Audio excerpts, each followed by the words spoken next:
ரசூலுல்லாஹி ஸல்லல்லாஹு அலைஹி வஸல்லம் இடத்தில் ஒரு நபித்தோழர் வந்து கேட்கிறார், அல்லாஹுடைய தூதரே, அல்லாஹ் ரப்புல் ஆலமீன் அவனுடைய அடியார்களில் யாரை அல்லாஹ் நேசிக்கிறான்? ரசூலுல்லாஹி ஸல்லல்லாஹு அலைஹி வஸல்லம் சொன்னார்கள், அஹப்புன் நாஸி இலல்லாஹ், மனிதர்களில் அல்லாஹ்விற்கு மிக நேசத்துக்குரியவர்கள், அல்லாஹ்விற்கு மிக அன்பிற்குரியவர்கள் யார் என்றால் அன்ஃபஅஹும் லின்னாஸ், மனிதர்களுக்கு பலனுள்ளவர்களாக வாழக்கூடியவர்கள். அல்லாஹு அக்பர். தன்னோடு வாழக்கூடிய படைப்பினத்திற்கு, முஸ்லிம்களுக்கு மட்டுமல்ல, கிறிஸ்துவர்களுக்கு மட்டுமல்ல, இந்துக்களுக்கு மட்டுமல்ல, உலகத்தில் மனிதன் என்ற உருவத்தில் தோற்றத்தில் பிறந்த எல்லோருக்கும் பலனுள்ளவனாக வாழ்பவனே அல்லாஹ்விற்கு விருப்பத்திற்குரியவன். அல்லாஹ் அவரை நேசிக்கிறான்.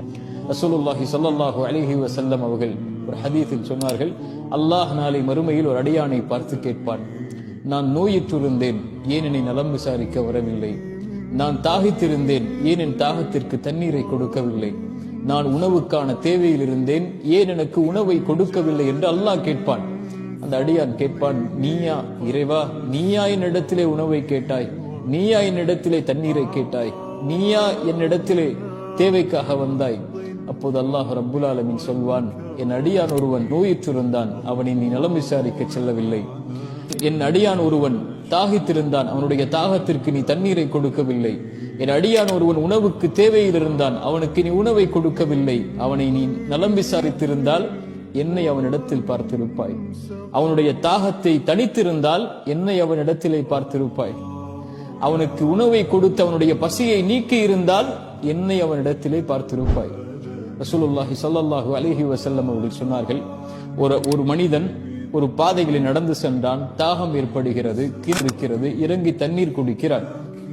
கிணற்றில் இருந்து வெளியே வந்து பார்க்கிறான், ஒரு நாய் தண்ணீருக்காக தாகத்தில் அங்கு இருக்கக்கூடிய சகதியில் இருக்கக்கூடிய தண்ணீரை நாக்கால் தடவி கொண்டு இருக்கிறது.